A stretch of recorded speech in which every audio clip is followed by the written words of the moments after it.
Hello YouTube video watchers, welcome to our YouTube channel. This YouTube video is brought to you by Kangaroo Time.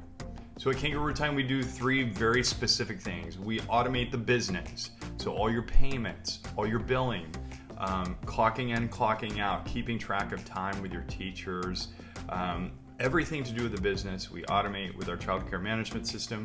We also have a classroom automation platform which gives your teachers nudges and prompts at point of care. So feedings, diaper changes, and the ability to communicate with your parents.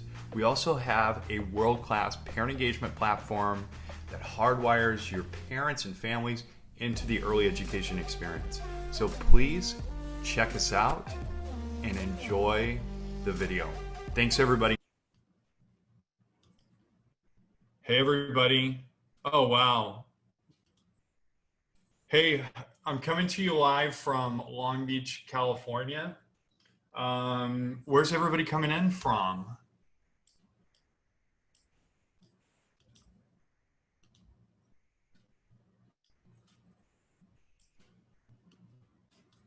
All right, we've got Minneapolis, Maryland, Philly, Long Island, Peabody with an exclamation, Yonkers, Kearney, Nebraska. We've been seeing a lot of you Nebraskans.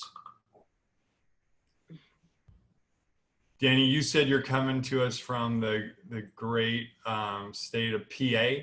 Yes, Philadelphia. Awesome. Hello, everybody. We'll get started here in about 45 seconds. We've got a big group. We have an awesome topic.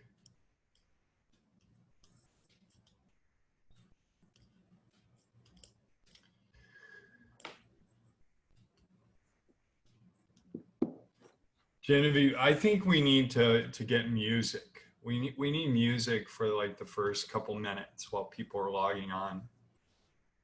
We do. I think we could work on that, like a special little intro tune just for Kangaroo Time webinars. I had somebody send me an iTunes song yesterday. It was really cool that somebody thought of me and they said, I would listen to this song and I thought about you. First time in my life I've been sent tunes. I don't know what the song is because my iTunes froze when it was downloading, but I'll get to that today. I'll get to it today. So hello everybody. My name's Scott Wayman. I'm the founder and CEO of Kangaroo Time. Thanks so much for joining our webinar with Dani Christine. She's the owner of Academic Explorers in Long Island, New York, and consultant through childcaresites.com. And we'll get to that in just a moment. So a little bit about what we're doing here. Many of you, I can see in the chat, many of you are repeats, and I love it. We're building our own community. Hello, Josie. It's great to see you. Lori, hey. Alyssa, we're really building something here. And first of all, before we get started, I sent an email yesterday, and it was one of those days where I had shared part of my story about being an adopted. Actually, I adopted my brother in 2001, and it was one of the biggest turning points in my life. You know, I think we all go into parenthood, and we're just we're crushed, and we're blessed, and you have this wonderful experience. And I just wanted to thank each of you that wrote and shared your stories. I tried to get back to as many of you as I could, but it was such an emotional day of just tears and joy and sadness and progress. But I wanted to thank each of you. So many of you know we Kangaroo Time, we're a software company. We have a software that helps you run your business. It helps you automate your classroom. It helps you with parent engagement. It helps you with scheduling and human capital management. We have a big platform. We're not here to sell it to you. When all this came about, and Genevieve said, be careful about saying this, because we've had people reach out to us saying, hey, when you spin up your marketing and your sales efforts again, we'd like to maybe look at your product. we're totally doing that. But we've taken all of our resources on the sales team and on the marketing team, and we've diverted that into building content for those of you in the early education field, those of you that have this beautiful mission. So if you need our product, reach out to us. I want to be very clear. We're here to help you, and that's part of our mission. It's an all-in-one platform for childcare. But in mid-March, we started doing this because we saw the incredible damage and the tumultuous nature of what COVID-19 was doing to our industry. And there's been so many steps along the way with PPP, with many of us like struggling and thinking we were going to have to lay off everybody, and then being a tight-knit community that needed to come together. So I think the first part of this was the Katy Childcare Connect group that we had started. So here it is. For those of you who have not joined, we have about 900 of you that are part of this group. Please join Katy Childcare Connect. I hope there it is. This group right here, please join it. We have great conversations going on here. As a company, we will save we will share content in here and give you real numbers. And then we have conversations going on in here. Like Shira, she did a great presentation yesterday on the new components of PPP. And Shira has been amazing. She's posted so much. And Shira is one of our customers who's just has a huge heart and mission for this. So there are discussion forums. Please join. Also, please join and subscribe to our YouTube channel. There are only 214 of you subscribed, and this is an embarrassment of wealth here. So I looked at this earlier. Vernon's talk, it was hilarious. It was amazing, great content, and we only have 63 views. More of you need to subscribe to our channel. And then finally, we just spun up our blog. So go to kangarootime.com and please subscribe to our blog. So we're not only sharing the content that we're posting on YouTube, we're also sharing, you know, the piece that I did with Hani on Ripple Effect TV, the podcast that we did with Evelyn, and then Dani, we're going to do something on your podcast or your webinar series. Mm-hmm. And I just think like here, if you are subscribed here, we will find a way to stitch together as much content as we can get to you. And that's what this is all about. So please share, guys. We want more and more people getting access to this.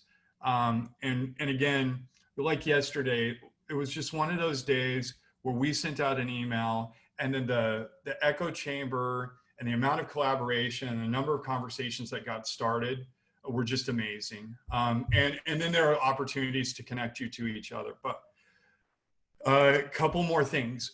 Certificates. We will get you guys certificates tomorrow. Do not bombard Genevieve with emails because she gets overwhelmed with those. We'll get them for you. You will get them. If you register today, they'll be sent to you. Your mic and cameras are off, so don't worry about us being able to see you. We can't. We can see you guys in chat. We love the chat. And then the recording will be sent out in a follow-up email tomorrow. So one last thing, our speaker, our webinar host for today is a legend in early education business. Her name is Dani Christine. Her center again is in New York. She currently lives in PA and makes that commute quite often. please check out her website at childcaresites.com. She's got a ton of content. It's beautifully laid out. I love it. Our guests that we're having on, I love how well they're doing the design. They're really thinking about the user here. Today's discussion, Dani will share best practices for health and safety to ensure children, families, and staff are protected upon your center's reopening. She will help center owners create a reopening strategy with confidence. Dani will discuss important factors to consider to prevent the spread of the virus, communicate effectively with your families, and protect your business and more. Dani, I want to thank you for coming on, and I'm going to unshare and disappear so people don't get distracted by this. And we're so excited to have you. Thanks for joining. Thank you. I'm so excited for for you guys having me on. Thank you so much for inviting me. I'm grateful for the opportunity to share some things I've been doing in my program. I know it's a popular subject at this time. I'm constantly getting questions every day from other childcare providers about how we've been doing it. Like Scott said, I do have a program in Long Island, New York, and we've been open this whole time. So many changes have been made over the past few months, and I know that some childcare providers feel stuck or hopeless, so I'm happy to share what I know, and hopefully that helps you guys out. Before I get into everything, I'll take a quick moment just to share a little bit more about myself and what I do. I've been in the childcare industry for 10 years. I started out as an assistant teacher in a daycare center back in 2010 in my hometown. In 2014, I opened a group family daycare program in my home, which was located in Queens, New York. I was licensed for only a maximum of 16 children back then, but a few years later, I started a center a few miles away from my house in Long Island back in early 2017. So within less than 3 years of opening, we grew our enrollment to nearly 100 children in that center, but that was, of course, before COVID. In addition to owning a preschool, I do also create digital content on YouTube, specifically for people like yourselves, childcare providers, center owners, and family daycare operators. I share insight into my experiences as a childcare business owner on my channel. So if you're interested in that, you can go to youtube.com/Dani Christine. And I got a lot of questions over the past 3 years because of all that I've shared on my YouTube channel. So yeah, last year I began consulting full-time and founded Dani Christine Inc., which is my consulting agency. So now I balance overseeing my center operations remotely with running my consulting business and providing resources for other childcare professionals like yourself on childcaresites.com. So on my website, you can find low-cost video courses if you're interested in starting up a childcare program, and opportunities for you to book private one-on-one video consultations to discuss your business. There's so much more, but I don't want to spend too much time on this. You can visit the site on your own if you'd like after this webinar. So over the past few weeks, I've been hosting webinars for my childcaresites.com subscribers where I brought on guest panelists to speak about ways they've adapted their childcare services and programs throughout this pandemic. If they were closed, they talked about strategies that they were going to use to adapt to best practices when they reopen. And very early on, back in March, when our country shut down K-12 schools, I recognized how important it was going to be for me to begin making immediate plans and take immediate action to help my business survive this crisis. My center, like I said, is located in New York, and New York State did not mandate childcare programs to close. They left it up to us to close voluntarily if we wanted to. And after careful thought, there were many reasons why I believed closing my center would not be the best option. Yes, I was scared, I was terrified, but my team and I made the choice to continue showing up for our families who needed us. And I want to start off this webinar by encouraging you all to recognize how important adaptation might be for our business continuity and success of your programs. Think about it. As childcare providers, change shouldn't be new for us. Every year, children graduate and we get a brand new set of children and families. We have children at different learning levels, so we differentiate our teaching strategies. New technologies and softwares are introduced every few years, and for those of you who have been in this industry for decades, I can't imagine how many times you've had to adapt to new licensing requirements. We experience a lot of change in this field. It's not easy work, and I do not believe that now should be any different.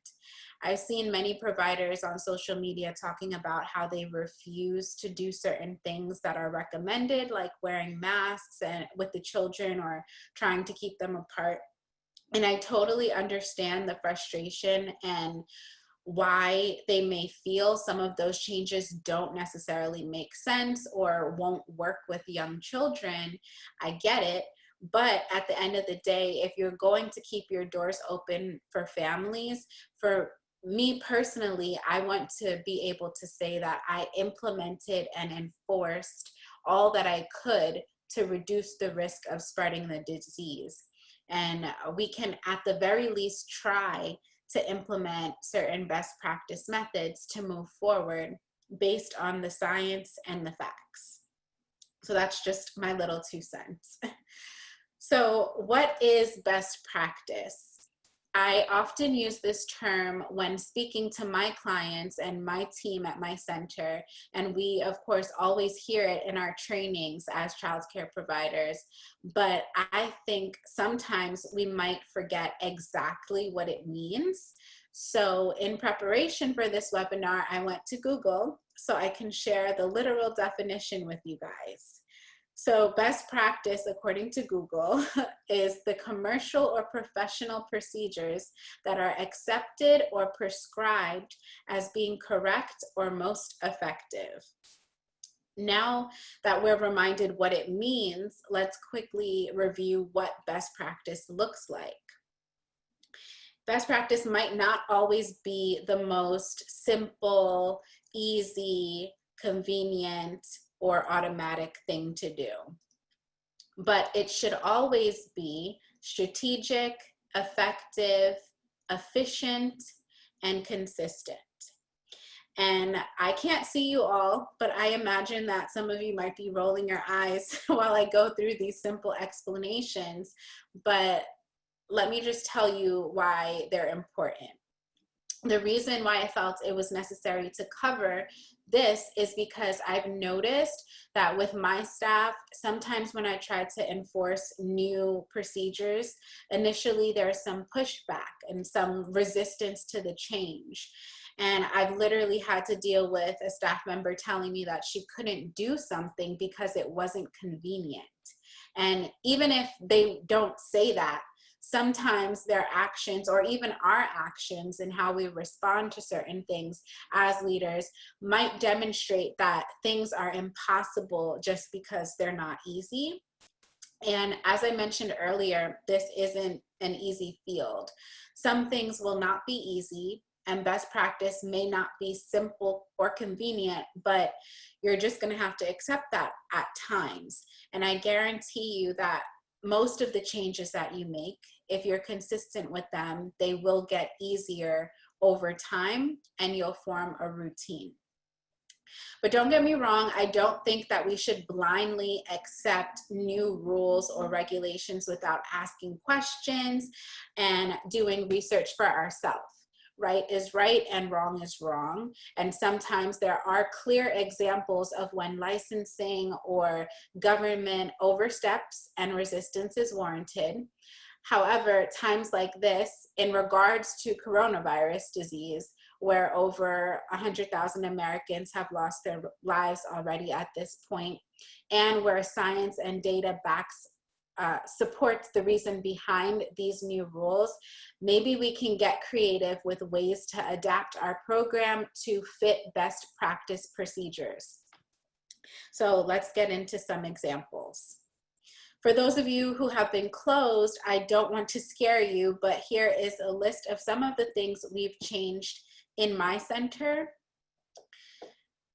Now, I know this seems like an overwhelmingly long list of things to consider when trying to figure out what best practice procedures look like for your program, but I promise doing all of these things is in fact possible, and I can confidently tell you that we're practicing all of these procedures and more in my center right now every day. And I'll go through a brief summary of how we perform each action on the list above.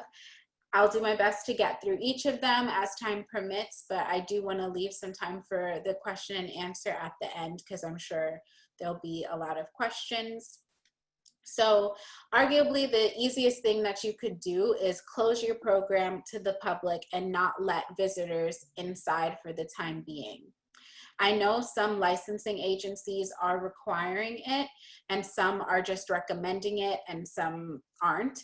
But if they're not, you should consider doing what is best for your program. This is the first thing we did at my center. We stopped special visitors.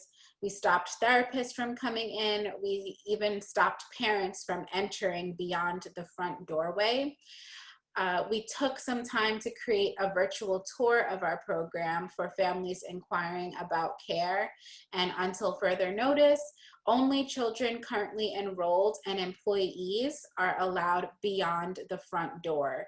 And before they even do that, we conduct health checks. It has always been in our healthcare plan that we complete daily health checks, and I'm sure this is probably mandatory for most areas to check to see if children are well before accepting them into care. So we're continuing to do that, but now we've added in additional measures like asking the parents if the child has symptoms of COVID-19 and asking if the child has been exposed to anyone testing positive. If they answer yes to either question, then we will not accept them in our care. And we're also asking our staff these questions and checking them for any signs or symptoms. And we've also added checking temperatures into our health check routine as well. If any person, child or adult, has a temperature reading of 100.4 degrees or above, we do not allow them to enter any classroom. We also check everyone's temperatures again after lunchtime, and I know of some programs checking temperatures like as frequently as every 2 hours. We're also documenting all children's temperature readings and parent responses to screening questions, just in case we ever need to refer back to them. Now, we're also frequently washing our hands, and I'm not just talking about the typical after using the bathroom or before meals. I mean that you literally should schedule an alarm to go off if you have to after a certain period of time. We're fortunate enough to have an intercom system on our phones in each classroom. So my administrators took it upon themselves to set alarms on their phones to go off every 90 minutes. When that alarm goes off, it seems like an instinct now. We'll be having our morning meetings through Zoom because I'm not on site every day, but during our morning meetings, I'll hear their alarms go off and they'll immediately push the intercom button and tell all classroom, it's the 90-minute mark, please wash your hands. Then the teachers will bring the kids over to the sink before moving on to their next activity. Also, be sure that your children and teachers are washing for the correct amount of seconds. 20 seconds is recommended, but our licensing reminded us that it has always been in our a requirement for us to wash hands for 30 seconds, even before this pandemic. So pay attention to the little details like that to make sure you're in compliance.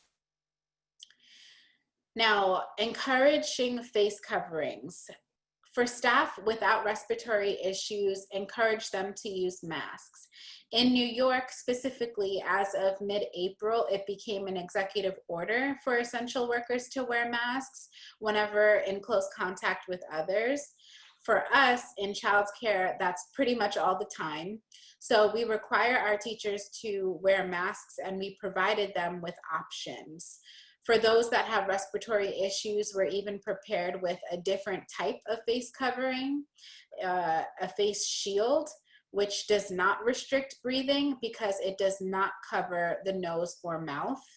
Some people argue that masks are not good in the childcare setting because children rely on facial expressions, and I agree. If you're unable to figure out how to demonstrate those emotions and expressions with a mask on, consider using a shield like this instead. There's also a different type of mask that doesn't cover the whole face, but it has a clear lining around the mouth so you can see that expression.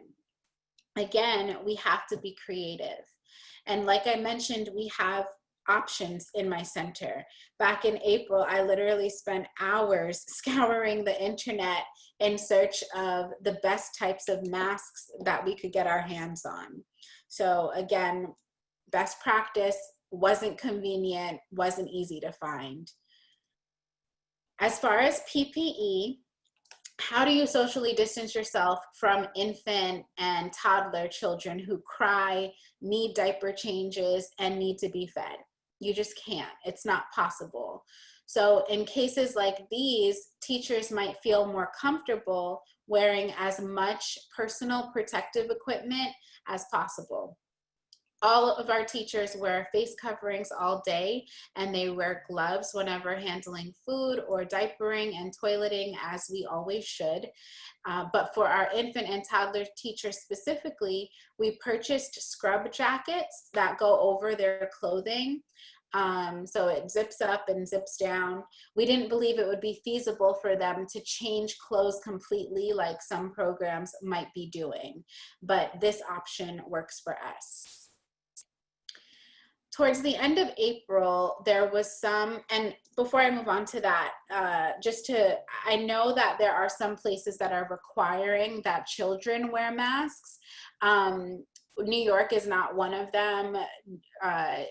If a child is in a center or in a childcare program, they're not required to wear masks, but parents can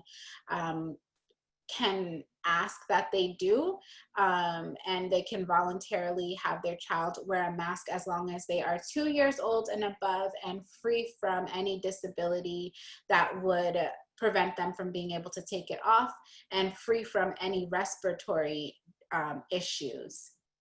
So that might be something you want to consider. We have had parents that have asked if their child can wear a mask, and we do allow it. We just have them sign off on a document stating that this was their choice and that they understand the mask will be removed during meals and nap times. Towards the end of April, there was some research about how coronavirus was possibly being spread through people's shoes in hospitals and stuff like that. Once I heard that news, I was like, here's another thing that we could do to try our best to prevent the spread. We mandated all of our children and staff to bring a pair of center-only shoes, which was actually a recommendation from our attorney. And the center-only shoes would stay on site and be cleaned every day. When they arrive in the mornings, they sit down in the front entrance and change their shoes. And we have some cheap shoe travel bags that I just quickly got on Amazon for each and every person, all the children. My team labeled the bags with each child's name, and we keep track of them that way so that no shoes get lost. Every child's shoes are in a bag labeled with their name. This procedure alone took a minute for my administrators to understand and accept, but now again, it's just habitual. There's an instinct there. It's a routine. Something that I know my staff appreciates is alternating schedules. One of my concerns about operating during this crisis was, what if a teacher gets sick? And of course the children, but I didn't want to have to quarantine my whole team for 2 weeks if a teacher gets sick. We didn't want to have to close. If that happened, we would have had to close for 2 weeks, is what I thought back then. So I came up with the idea that we would alternate on weeks and off weeks. So for 2 months now, our teachers have been working in the classrooms only every other week, and then practicing social distancing according to our local guidelines at home when they're not at work. So if someone is exposed to someone else who tests positive, that calls for a precautionary self-quarantine for 2 weeks. And like I said, we didn't want that happening to our whole team. So splitting them up meant that we had a whole backup group of people to call on in case that happened. Now, this is not a photo of my center. It's from Google. We don't have tape on the floor or anything like that. However, I do believe that this is a creative method that maybe could work well for this program. And again, you're just gonna have to take what you can from all you've learned throughout this time and figuring out what works and what makes sense for you and your business, in compliance, of course, with your local laws and licensing regulations. While we don't have tape down, we do have limited group sizes. This seems to be the elephant in the room whenever we speak to licensing these days. At least it is in New York, where there is no written out mandatory new requirements just yet. We're only getting strong recommendations. It's clear that there's this standard recommended number of no more than 10 people in a group. Our governor is saying it, if I'm not mistaken. The CDC also recommends it, and some states are even requiring programs to limit their group sizes to 10 in a room, including teachers. I know that this affects the bottom line, and how can we meet our budgets? How can we keep up with our finances when for some of us, this might cut our capacity in half? So I'll again go back to creativity. There are many different ways we can go about adjusting our procedures to facilitate smaller class sizes while still maintaining our income. These different methods are going to be unique for your own programs and the types of services you provide. And I don't have time to go over all of those methods. I would definitely encourage you to visit my website, childcaresites.com, to contact me for more information, and I'd love to guide you individually. But the bottom line is that if smaller group sizes are currently best practice, if that's currently what is recommended as best practice, we can try to have faith that this won't be forever, and hopefully we'll only have to operate in this way for a short amount of time. But if it's longer than you can afford to sustain your business, remember that at the end of the day, it is a business, and supply and demand should be factored into your tuition rates. And you may need to consider raising them in January or the fall or even the summer if need be. And, you know, again, if you need one-on-one guidance in this area, you can visit childcaresites.com. So planning for closures, not something that any of us want to talk about, but spend as much time as possible thinking about how you will respond to all possible scenarios. Since there is currently no vaccine and states are lifting their stay-at-home orders, people are going to gather. More children will show up for childcare, and there is a possibility that someone in your program might test positive. Well, what will you do if that happens? Talk talk it through with your team, be strategic, try to reduce the potential program-wide spread. In my center, we used to mix children from different classrooms together at the beginning and the end of the day or for special occasions. We don't do that anymore. We also try to avoid having teachers fill in inside of different classrooms. So basically, everyone stays in with their own group all day. This procedure eliminates the risk of exposure of people from one group to another group. And that way, if someone does test positive, we would not necessarily need to close down our whole building, just the classroom where the person was affected. That is what we're hoping. I have tried to, as a precaution, call the local health department, our local health department, to ask those what if questions. And ask what would we have to do if someone did test positive. And honestly, for us, they weren't very helpful. They just referred us to the CDC guidance on their website.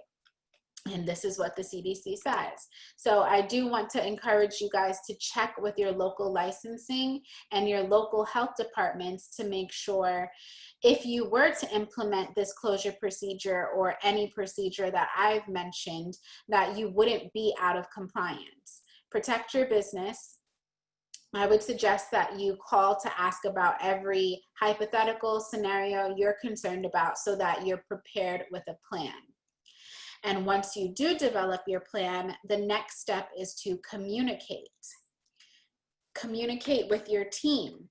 Create a safe space to hear their concerns and validate their feelings. Outline your plan with them.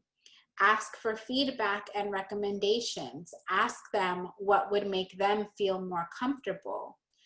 Host frequent meetings. Prior to this pandemic, we used to have meetings every 6 weeks, staff meetings every 6 weeks on site.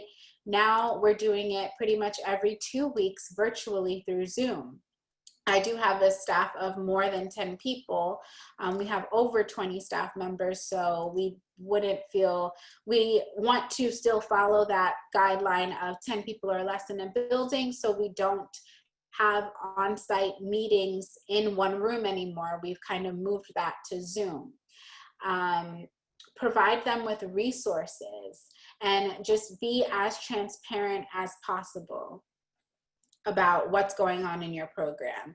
For me, at the start of this, I sat my team down back in March. I told them why we were staying open. I told them what could possibly happen if we closed. I told them about all the future what if scenarios, those hypothetical scenarios. And I even talked about our finances and what certain things could mean for their jobs. So I would encourage you to just be as honest and as transparent as possible without scaring them. Communicate with your families. Distribute surveys to find out their concerns and their childcare needs. We use SurveyMonkey whenever we want to send out a survey to either our staff or our families. It's free to use if you do not use all of their features, and you can ask up to 10 questions per survey. So that's been working for us, and we send them out through our childcare management software platform that we communicate with families with. If I'm not mistaken, I think Kangaroo Time does that. Address their concerns. Outline your new health and safety procedures with them.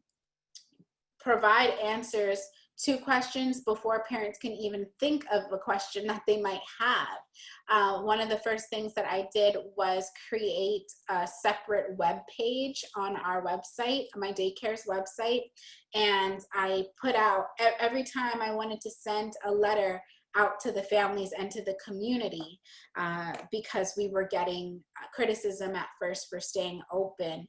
I explained why we were staying open, who we were serving, and the procedures that we put in place to make sure that our people were staying safe.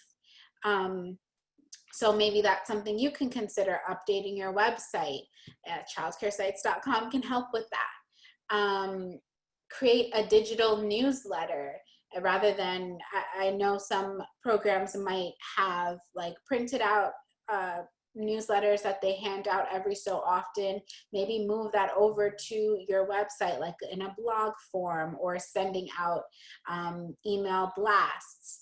And of course, be honest and just encourage open communication with your families both ways. Make sure you outline what you expect of them, what you expect to hear from them, like if their child was experiencing symptoms or if anyone in the house has been sick. Make it clear of what your expectations are, and you reciprocate that.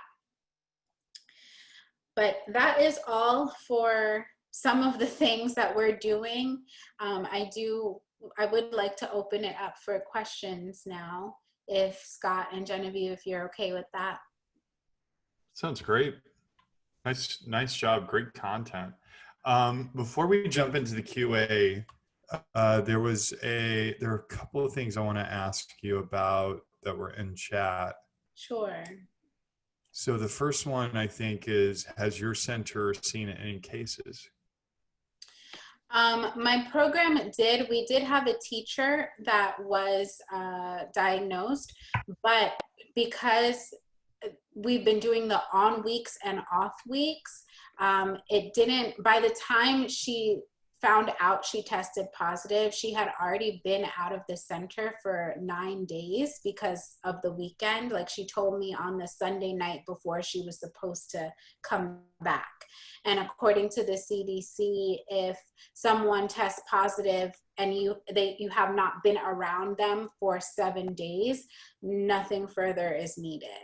So the on week, off weeks helped with that.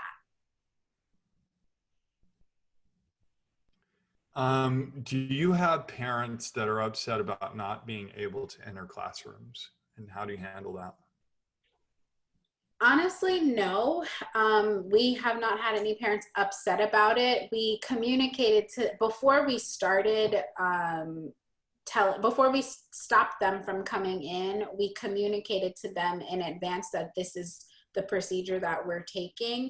Because, before this, we buzzed parents in through the front door, and they did go straight to their classroom to drop off their child, and walked throughout the building freely. But we have always had just very clear, honest, open communication with families, and they're very trusting of us.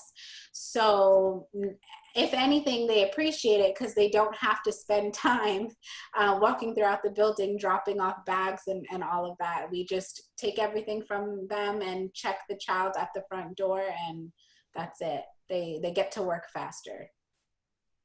And Dani, Kangaroo Time has this cool feature that allows parents to check in on the app. So what many of our schools have gone to is requesting the check-in from the parking lot. They'll turn on a further distance, and then that will alert your staff to allow them to go out to the car, which is really cool. It's worked for our centers. They really love it. Yeah. All right. So related to restricting visitors, how will you handle having service providers, like you said, the therapeutic service providers, technical assistance providers, or coaches come to the program to support the children and teachers? I think you already mentioned that you had kind of like. Yeah. So throughout the past, it will be 3 months at the end of June, or we're approaching 3 months. We just cut off all visitors. Nobody that was not an employee or a child enrolled was allowed in the building, because that's just what we were comfortable with.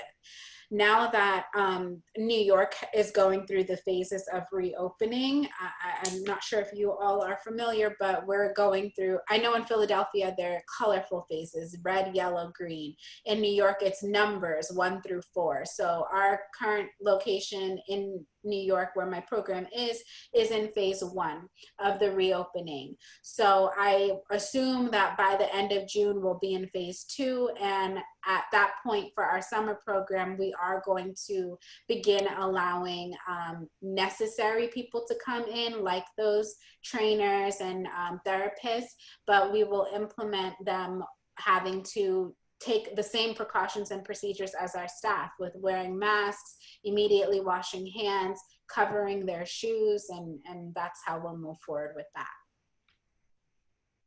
So there's a question. It says, as per guidelines, I thought that staff was to stay with the same group of children. You had mentioned, hadn't you mentioned you were doing that already? But Yes. in New York, is that part of the guidance? We don't have any guidance. We don't really have any guidance from our state just yet. I think that they're coming up with it soon. I'm surprised we don't have any like strict, like this is what you have to do just yet, since we are now in the phases of reopening. But we just took what we could from the CDC guidance and the strong recommendations, and that is why we are keeping our children with their teachers in their same groups all day long. Great. And again, the application of common sense and if you start to think about the concept of contact tracing and mitigating as much contact as possible, it's smart. Here's a question in regards to how you're alternating staff. Mm-hmm. First of all, are you still paying the employees full time? Yeah, that was the question. Are you paying them full time? So our teachers, we only have a couple of administrators on site that are salary based, and because they are salary, we didn't furlough them or anything. They also do the week on, week off, but they work from home during those weeks that they're off site. The teachers that are not salary but hourly, they are working on site for 55-hour weeks during their on week. So they're getting 15 hours of overtime every week. And on top of that, we added hazard pay. So because of the overtime hours and the hazard pay, they're getting close to what they normally would get regardless, while also still having the whole week off. And we also did offer them opportunities to get paid for hours of trainings, or we had parent-teacher conferences virtually one time a couple weeks ago, so we paid them for those hours while working from home. So they are still getting close to their normal pay while also having their week off. Hey, and Dani, I don't know if you're using a crazy spreadsheet, but that's another piece of Kangaroo Time. We built a scheduling platform that helps you predict it shows you how many hours when an employee's schedule slides them into overtime. It's a really cool tool. That would definitely be helpful, because we are using our own made up like Google document spreadsheets. Oh, we know you guys are. Yeah, we see it all the time. Okay, so I thought New York was one of those states that's limiting the amount of people in a group to 10, includes children and teachers. Any thought? Because I've heard some centers, again, like you said, some of my New York centers have told me they've capped our ratio, or they capped our room limits at 10. And we've made the assumption, and we've told our licensor that's 10 students and then the number of staff we need in there.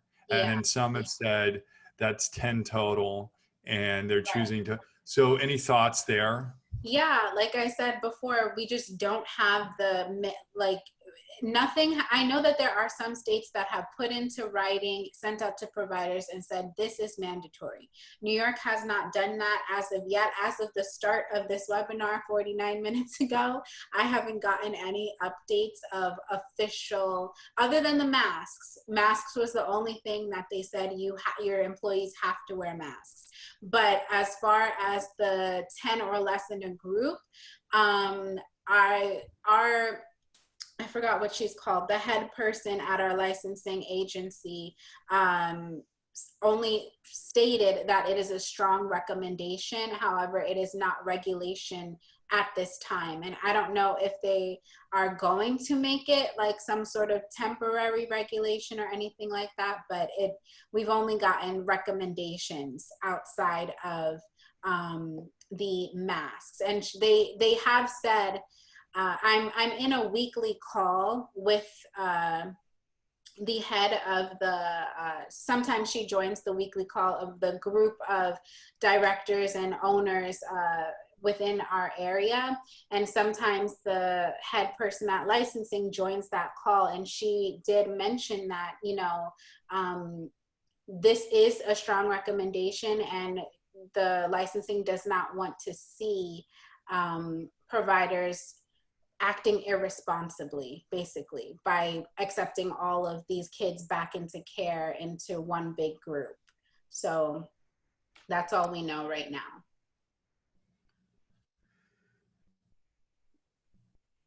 Okay, I'm just rolling through the questions. Genevieve, help me out. There are so many now.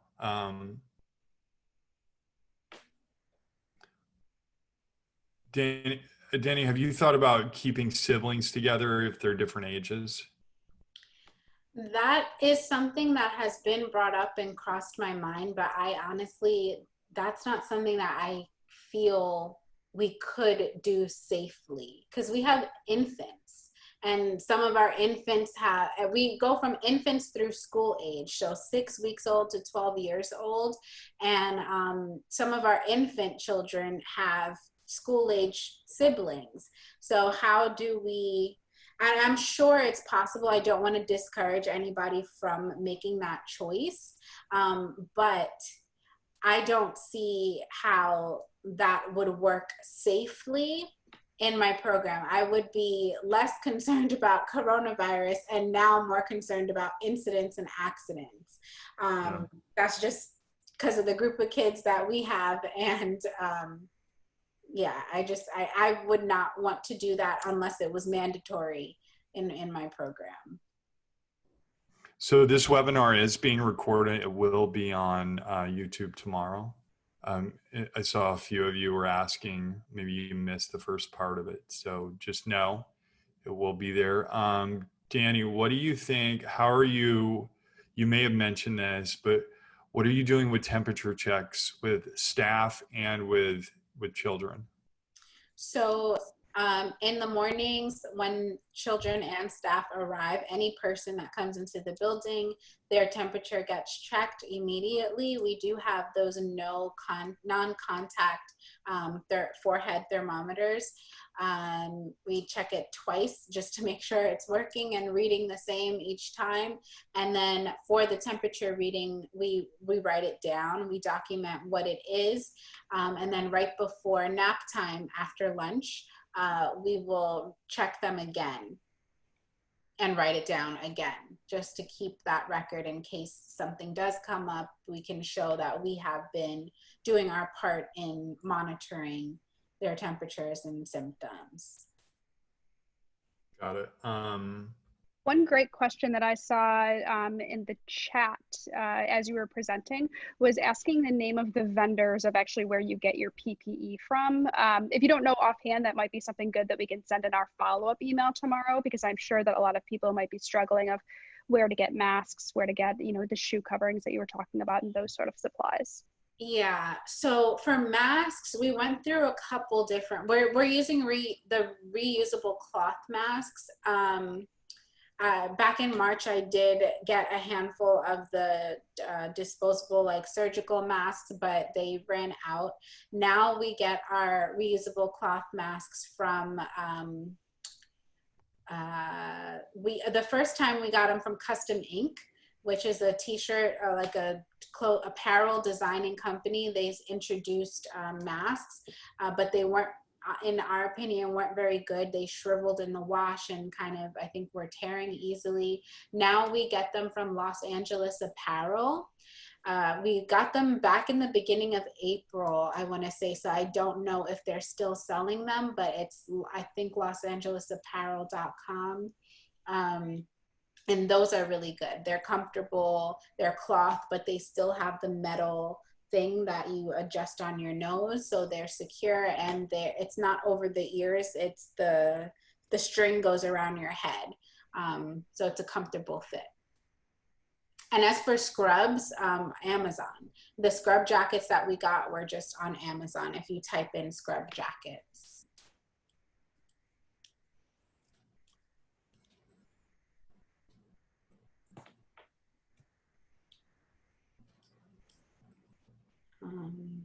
So it makes sense parents are happy to bypass drop-off now, but how are you preparing for separation in the fall in terms of not allowing visitors into the school?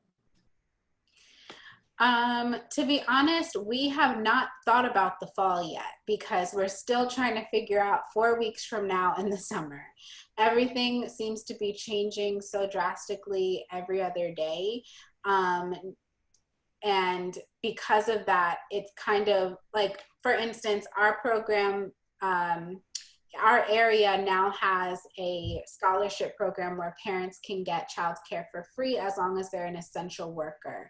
So we're trying to figure out which children will be with us beyond when that scholarship program ends, which we thought was going to be on Monday, and they just on Monday afternoon, after we told our families, you know, it's ended, I'm sorry, you're going to have to pay. Many of them chose to not come back. On Monday afternoon, they extended it to June. So we're rolling with the punches every day about changes. And I don't know what new guidance or what, if licensing is going to issue some requirements by the fall. So I don't know about visitors in the fall just yet. But for now, we're doing those virtual tours so people don't have to come into the building. And if they absolutely do have to, they will do the washing of their hands, putting on masks, putting on shoe coverings, which also are on Amazon, and stuff like that. Did you shorten your operating hours? We did not for now, and we didn't have to. We're 12-hour days, 6:30 to 6:30. We didn't have to because our staff is working those on weeks and off weeks, and on the days that they are working on site, they are working 11 hours. So our ratio is covered that way, but we will go back to somewhat of a normal every weekday work schedule come July. And at that point, I do think we are going to shorten our hours because there's less children in the building. They're not even showing up until 7:30 or so anyway. And it just makes more sense. So we will shorten our hours for the summertime. Maybe you said this, but what percentage are you back as far as daily attendance? We went down to only operating at around 30% of our kids. We're up to about 40% right now. Okay. And that's because of the scholarship program. We got a handful of new children over the past couple of weeks that this scholarship program was in place. We've gotten a couple questions on how you handle teacher breaks. So once we did the alternating schedules and the hazard pay and all of that, we normally do not pay for breaks. It's unpaid time, but we offered the teachers their time to get paid for their break. So we do pay them throughout their break period. Some of them used to have hour-long breaks, but now we've shortened it to 30 minutes. So they get their break time, even though they're still getting paid for it. And we asked them to stay out of, they used to, because we're not fortunate enough to have a break room. So they used to like eat lunch in a classroom with their favorite, I guess their friend. But we've asked that they do not do that. And that they either eat in an empty classroom, because at the time that we implemented this, we had 2 classrooms that were not even in use. Due to most of our children staying home. So they were eating in the empty room, or they would eat off-site wherever they get lunch. But that's what's happening with breaks. We have at least 2 administrators on site every day. So one of our administrators will go in and cover a break,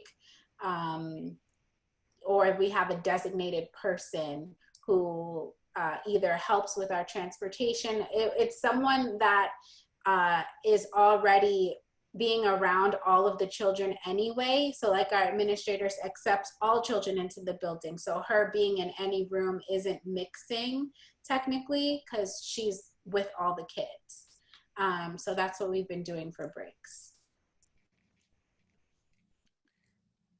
Hey, Genevieve, I think we're a couple last questions, if you don't mind, Dani, because there were some good ones. One I'm curious to know about came from Christine saying, how long do you anticipate being able to afford to continue limiting numbers? Because the economics probably don't make sense, even with PPP.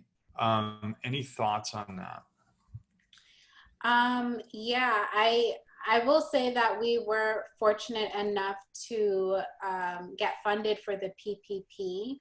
So that helped a lot with us. And on top of staying open, that helped a lot with us being able to afford to keep our employees on our payroll and able to work. But I don't know. I feel like, again, because, and this scholarship program was a great opportunity as well to have extra money and get more kids in the building. But I really can't say exactly how long we'll be able to last this way. I would probably guesstimate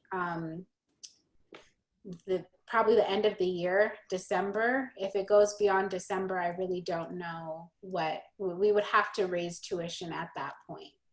Yeah, I think, and by the way, guys, David Gonzalez, our data scientist on our team, put together what we call the PPP burn down tool.